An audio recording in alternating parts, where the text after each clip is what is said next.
రామారావు ముఖ్యమంత్రి గారి కుర్చీని ఏ రకంగా గౌరవించాలి, ఏ రకంగా మాట్లాడాలని చెప్పి ఒక శాసన సభ్యునిగా కనీస జ్ఞానం అవగాహన లేదు నీకు.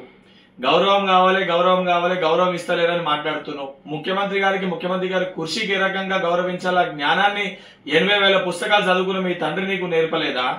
ఈ రోజు ఏదైతే పిచ్చికుకి ఎవరికి కలిసింది, ఎవరు మతిస్థిమితం కోల్పోయినరు, ఎవరు ప్రజల మధ్యలోకి రాకుండా, అసెంబ్లీకి రాకుండా ఫార్మ్ హౌస్ లో వండుకొని రెస్ట్ తీసుకుంటుండో యావత్ తెలంగాణ సమాజానికి తెలుసు. నిజంగా అసలు పరిస్థితి ఉంటే వెళ్ళి మీ తండ్రి గారికి చెప్పించి అసెంబ్లీకి బయట ప్రజల మధ్యలోకి తీసుకొని వచ్చి వారి యొక్క బాధ్యతని వారికి గుర్తు చేయి.